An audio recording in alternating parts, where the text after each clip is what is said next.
नमस्कार दोस्तों, मैं प्रीति आप सभी दोस्त को मेरा प्रीतिस क्रिएशन चैनल में स्वागत करती हूँ। आज मैं आपके लिए एक फौजी की अर्धांगिनी के मनोव्यथा कविता के माध्यम में पेश करने जा रही हूँ। हम सभी जानते हैं हमारे भारत के सेनानी, उनका शौर्य, वीरता और देश प्रेम का लगन के लिए सारा विश्व में सेना क्षेत्र में पहला स्थान अधिकार करता है और इसी कारण उनका अपना जीवन, परिवार, माता पिता, खुशी, अर्धांगिनी, संतान स्नेह, उत्सव सभी कुछ पीछे रह जाता। कभी कभी उनका ऐसा भी होता है कि उनका परिवार का कोई प्रिय सदस्य का अंत हो जाता, तो उनका अंतिम संस्कार में भी वो भाग नहीं ले पाते हैं, क्योंकि उनका लिए देश, राष्ट्र सबसे पहले और बाकी सब दूसरा स्थान पर।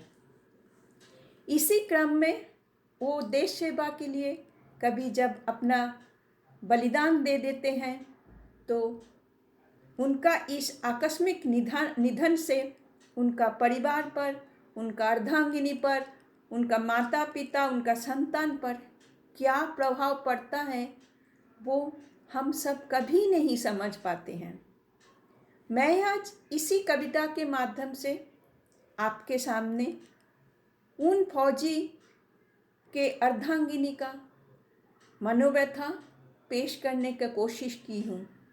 निवेदन है कि कविता का अंत तक आप साथ रहें और सुनने का बाद उन सभी फौजियों का अर्धांगिनी को अपना स्नेह और शुभेच्छा प्रदान करें। तो आइए सुन लेते हैं फौजी का अर्धांगिनी का मनोव्यथा। उठो उठो प्रियवर, मैं प्रियदर्शिनी आपके जीवन संगिनी, आई हूँ आपसे मिलने, आपसे एक वादा करने। उठो उठो प्रियवर, मैं प्रियदर्शिनी आपका जीवन संगिनी, आई हूँ आपसे मिलने, आपसे एक वादा करने। बहुत हुआ, अब तो बोलिए, आंखें खोलिए, क्यों मुझे डरा रहे हैं? बड़ों का सामने प्यार जताने का कोशिश कर रहे हैं, क्यों मुझे डरा रहे हैं?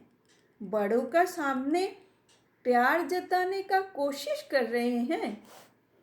समझ नहीं रही मैं, आपका ये प्यार पाने का क्या नया है उपाय? समझ नहीं रही है मैं, आपका यह प्यार पाने का क्या नया है उपाय? क्योंकि ब्याह के 4 दिन भर ही संग रह के विदा लेकर चले जाना, ब्याह के 4 दिन भर ही संग रह के फिर विदा लेकर चले जाना और फिर बिना मुझे कहे ही चुपके से लौट आना। मैं तो आपका चेहरा भी जी भरकर अपना दिल में बसा नहीं पाए थे। मैं तो आपका चेहरा भी जी भरकर दिल में बसा नहीं पाए थे, पर आप तो विदाई के लिए भी कह डाले थे, पर आप तो विदाई के लिए भी कह डाले थे। कहते भी तो किसे कहते? कहते भी तो किसे कहते? क्योंकि घर पर तो आप चोर, बाकी सभी मेरे जैसा ही, होठों पर मुस्कुराहट और आंखों में आंसू लिए फिर रहे थे। घर पर सभी ही मेरे जैसा ही, होठों पर मुस्कुराहट और आंखों में आंसू लिए फिर रहे थे। आज भी मुझे याद है मायका से विदाई के वो वक्त, आज भी मुझे याद है मायका से विदाई का वो वक्त, जब बापू ने मुझे कहे थे, याद रखियो मेरा लाडली बाबूनी। श्रोता सब, आप अगले का 2 पंक्ति गौर से सुनिए। बापू ने जो कहे थे याद रखियो मेरा लाडली बाबूनी, आज से तुम हो एक फौजी की अर्धांगिनी। आज से तुम हो एक फौजी की अर्धांगिनी। आज से तुम्हें हर कदम उनका ताल में चलना है। आज से तुम्हारा हर कदम उनका ताल में चलना है। अपनी खुशी से पहले देश जननी का पुकार को सुनना है। अपनी खुशी से पहले देश जननी का पुकार को सुनना है और आंसू को छुपाकर होठों पर मुस्कुराहट लाना सीखना है। आंसू को छुपाकर होठों पर मुस्कुराहट लाना सीखना है। पर तब मैं क्या समझ पाई थी? खुशी और गर्व से फूला जो समा नहीं रही थी। तब मैं क्या समझ पाई थी?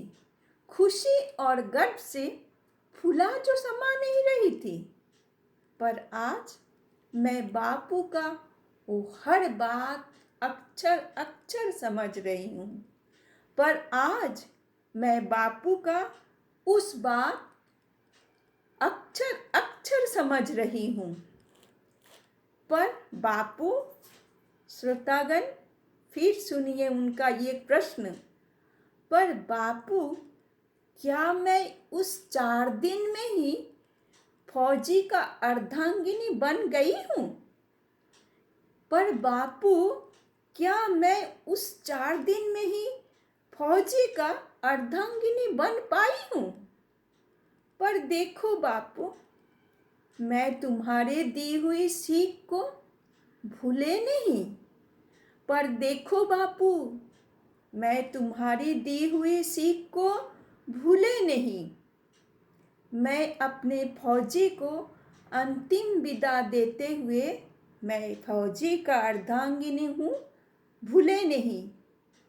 मैं फौजी को अंतिम विदा देते हुए, मैं फौजी का अर्धांगिनी हूँ, भूले नहीं। और आंसू को तो छिपा नहीं पाए, और आंसू को तो छिपा नहीं पाए। होठों पर मुस्कुराहट लाने पर भूले नहीं। पर आंसू को तो छिपा नहीं पाए, पर होठों पर मुस्कुराहट लाने भूले नहीं। और हाँ मेरे प्रिय फौजी, आप भी जानियो, आप जहाँ पर भी हो, मैं आपको वो भूला नहीं। आप जहाँ भी हो, आप भी जानियो, आपको भी मैं भूला नहीं। जय हिंद। आशा करती हूँ आप सबको अच्छा लगा कविता। अच्छा लगने से चैनल को सब्सक्राइब कर लाइक शेयर ज़रूर कीजिए। आज इतना ही। फिर एक दिन नया कुछ कविता का साथ मिलेंगे। तब तक सभी कोई खुश रहिए।